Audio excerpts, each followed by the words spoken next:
the government is not going to normalize conversation on race. The media will control conversation on race. The education system will suppress conversation on race. So there has to be some avenue whereby we can create an environment whereby people feel like they can discuss and share their own racialized experiences, their racialized history, their fears about the future and the present, and where they can imagine a world that's different, a world that Hmm. is more anti-racist than racist. And right now, that space doesn't exist. So my goal is to create that environment slowly but surely. Um, so that's why partially I'm sending out that form letter to all the clergymen.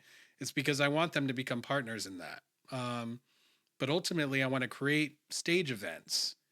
And during these events, what I want to do is call people up on the stage and have conversations with them, just like I'm having with you right now. Ask people about, their racialized experiences and give people space to talk about it in an environment where they're not going to feel like they're going to get attacked, where they can share openly and where they can actually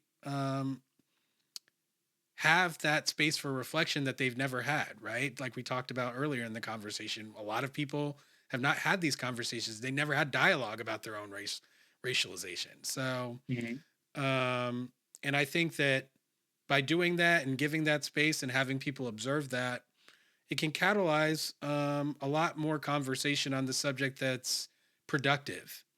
And Hmm. I think that most of what's catalyzing conversation on race right now is unproductive. To say the least, a lot of it is spurned by the spilling of black blood, and I'm sick of that.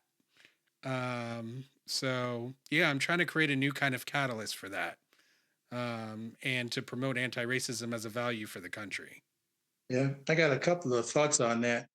Is one way to eliminate, race and racism as a component in this society is for race not to exist anymore. And we're in some sense going towards that, where with interracial marriages and breeding and things like that, that the country and the world is becoming browner, from all sorts of, brown and other colors as well, yellow, red, and that what we're experiencing is that, America is becoming by numbers less white. Now, they're not giving up without a fight. And, like South Africa would be the example that a minority white population maintained control of a black society until they didn't. And it so happens that some of the people on one side of the movement right now, Elon Musk, Peter Thiel, some of the billionaires supporting Donald Trump, have South African backgrounds. Then, they know what that is like and try to, maintain power over a majority um, population.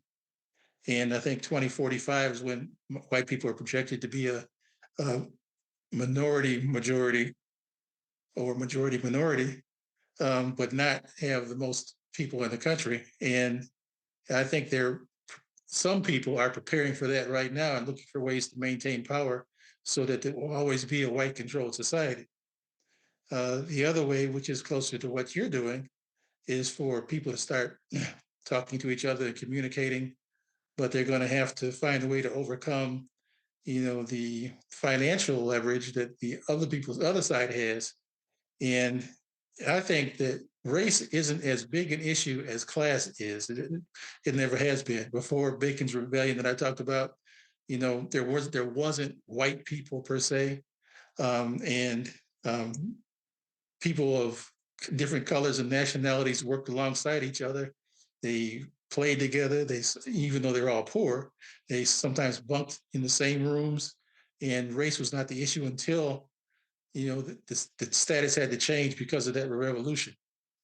And maybe one day we can get back to that without having to, you know, having something happen like South Africa happened when finally the money ran out and they had to change. So unless we can make the money run out, which it's not looking like it's going to end anytime soon, we need to find a way to, you know, get people to implement that change, and you know, we'll see if that's going to happen.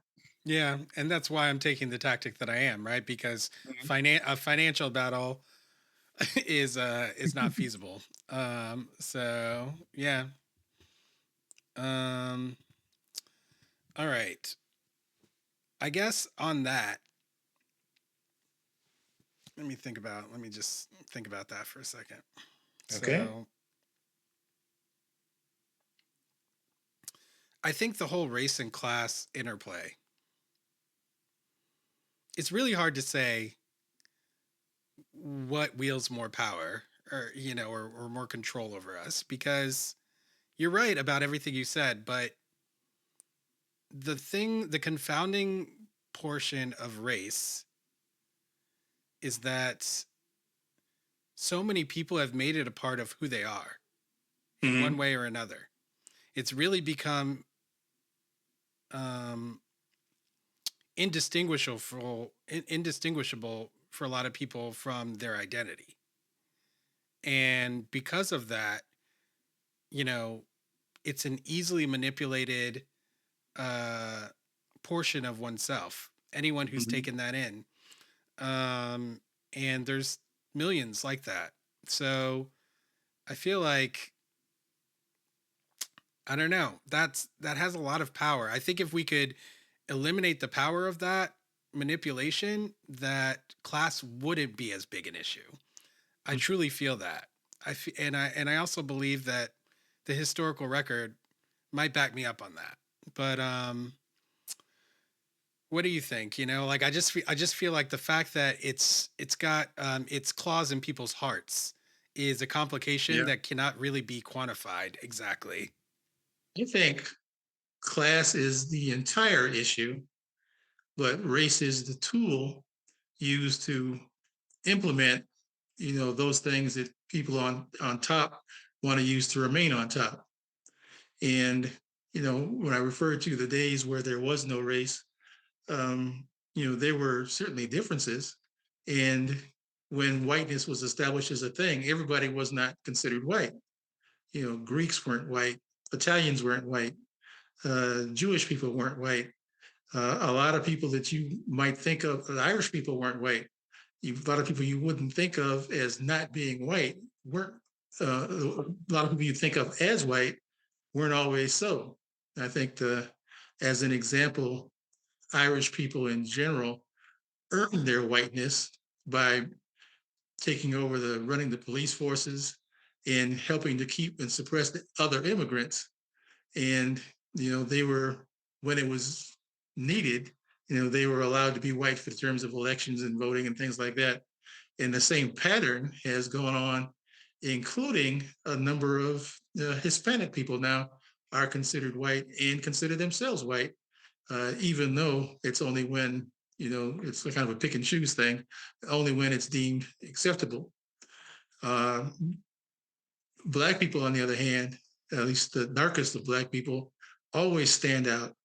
They're always readily identifiable as not being white, and they're the easiest to pick out and maintain as long as you can suppress them and let other people feel like they're better in some way. It helps keep that alignment of forces from ever occurring again as they once did in 1676. Yeah. I guess with that, to go along with that point, like that's exactly why I think race is like, whether it's the tool or not, or the issue, however you want to think about it, like that readily identifiable aspect of it, I think is huge. And I also think that um, without that, right? And yeah, we're just speculating and imagining here, but like, let's say that didn't exist, right? Like, looking at someone, it would not trigger anything. There would be nothing attached to that. I really feel like we've gotten to a point in human history where it would be really hard for class to hold the same meaning that it has in the past. because of the way that our society is structured at this point. Like we are desperately holding on to the past right now. And it's not just white supremacy, it's also the way our capitalist system is structured and operating. I mean, we're desperately making people believe that they still have to compete, for resources. They're trying to make us believe we're running through jungles here. And that is not the case, like, and it's getting harder and harder for them to convince us that we're fighting over a limited number of resources, because that is Mhm. also not the case. So I just feel like if we could deal with the race issue, maybe we could have a conversation we've never had before and never had the opportunity to have before in human history. Um, Maybe I'm just being optimistic there, but I do think that there's at least potential there. You know, what do you think? Agree to disagree with you. I think that um, I'm, I think it's still all class, and it all comes back to money, and that it's the perpetuation of a system where the rich get richer by keeping someone down, and they're using race as the mechanism to pick out, select who stays down, and offer some minor incentives to those that aren't as far down to stay where they are. So That's all agreement so far. okay, I agree with all and that. Yeah. the convincing the people on the next rung up that your interests coincide is where your conversations maybe help out. Um, but there's always somebody telling them that you're not from a part of a shithole country, that you're from another country, so you're okay. But in the same breath, they're doing something to suppress you too. You know, Forget about the next rung up. I'm hitting all the rungs. All right. You know what I mean? Like, because that's reality, brother. The truth is on my side. So maybe that's what gives me my optimism. The um the universal nature of human beings is Mhm. undeniable to anyone at any rung. And the problem is that is not integrated within our society enough. People don't see that enough. It's hidden from our view purposefully and intentionally, and by design.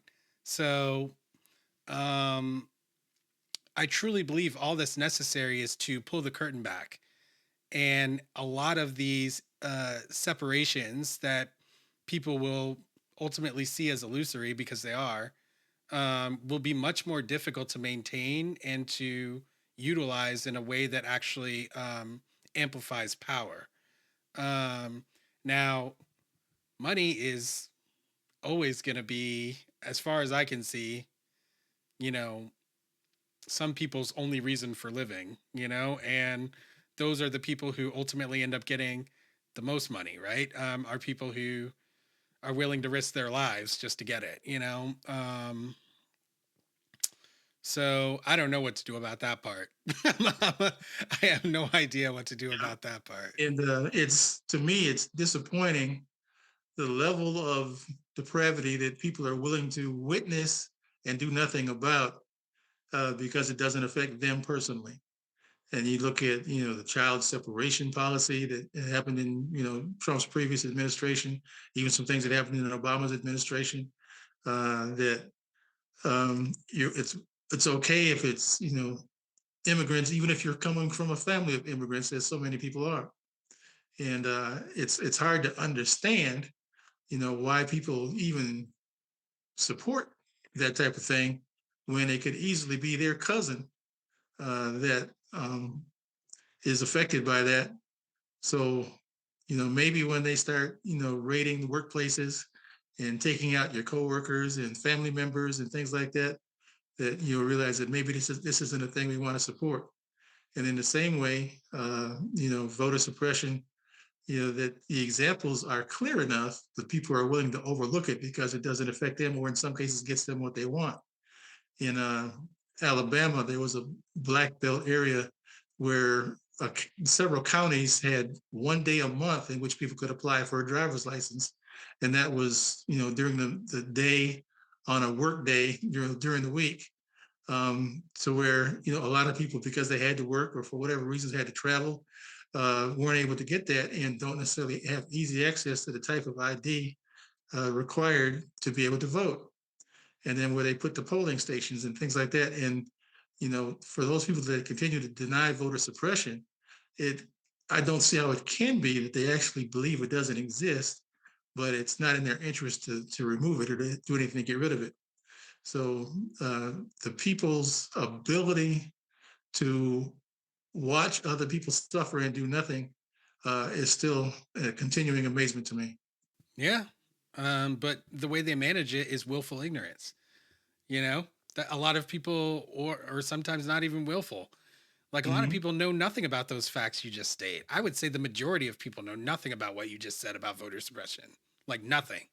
You know, we just have a very disengaged populace. That's what we have, is a very individual centric, disengaged populace, like not civically engaged.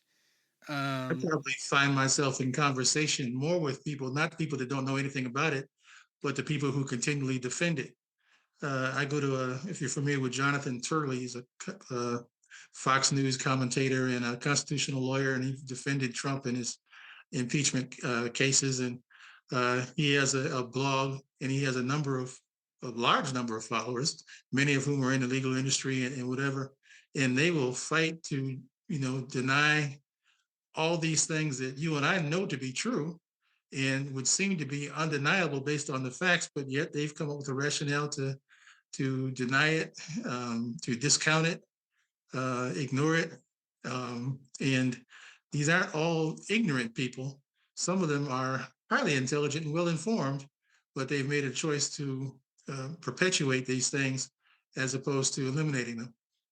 yeah, and we're not just talking about individual choices here. Speaking of Fox News, right? I mean, this is a network that paid over $700 million in a lawsuit because they were promoting known lies about the election, and they're just like, okay, we'll pay that off. They've continued on as if everything's normal. They've been allowed to continue.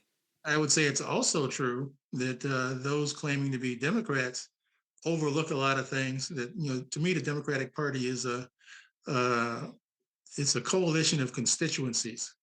That you have LGBTQ, you've got Black, you've got various groups that sort of come together for a theoretically common purpose, but they're also willing to, if they get theirs, ignore those that didn't get theirs.